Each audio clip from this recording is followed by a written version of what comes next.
Hi, it's Grandpa from Grammy and Grandpa Read, and today we're going to read another Thomas the Train book. This one comes from this book, which is the very first stories by Reverend W. Awdry. So these are kind of older ones. Maybe you haven't heard them yet. This one's actually called Thomas Train. So it may have been the first one. Thomas often grumbled because he was not allowed to pull passenger trains. The other engines laughed. "You're too impatient," they said. "You'd be sure to leave something behind." "Rubbish," said Thomas crossly. "You just wait. I'll show you." One night, he and Henry were alone. Henry was ill.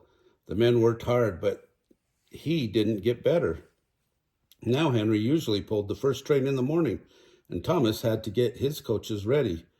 If Henry is ill, he thought, perhaps I shall pull this train, his train. Thomas ran to find the coaches. Come along, he fussed. There's plenty of time, grumbled the coaches.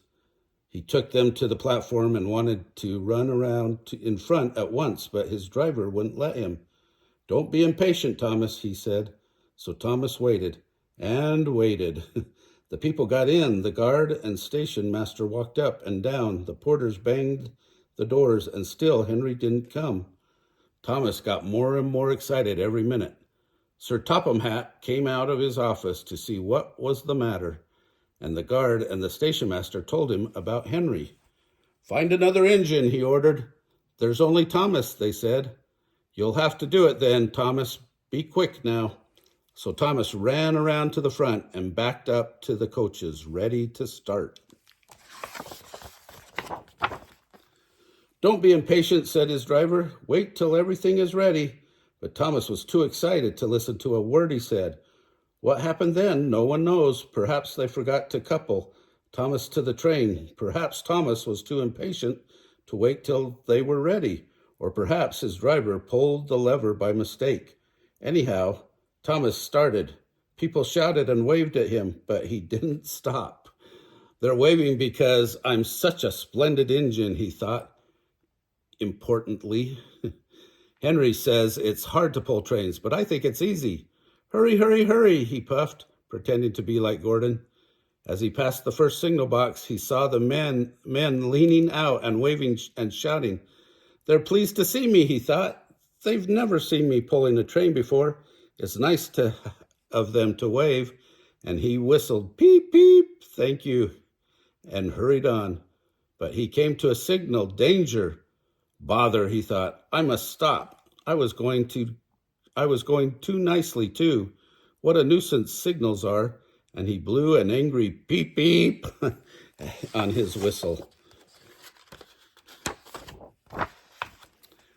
One of the signalmen ran up. "Hello, Thomas," he said. "What are you doing here?" "I'm pulling a train," said Thomas proudly. "Can't you see?" "Where are your coaches, then?" Thomas looked back. "Why, bless me," he said, "if we haven't left them behind." "Yes," said the signalman. "You'd better go back quickly and fetch them." Poor Thomas was so sad he nearly cried.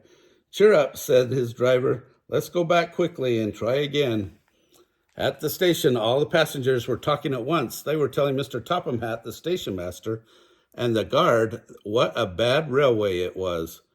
But when Thomas came back and they saw how sad he was, they couldn't be cross. So they coupled him to the train, and this time he really pulled it. But for a long time afterwards, the other engines laughed at Thomas and said, "Look, there's Thomas, who wanted to pull a train but forgot about the coaches." Oh, well, I hope you like this book. It's a fun story to read. If you like this one, remember to smash the like button down below. Give us a big thumbs up. Remember to subscribe to the channel of Grammy and Grandpa Read, and to watch the playlist for Thomas the Train books.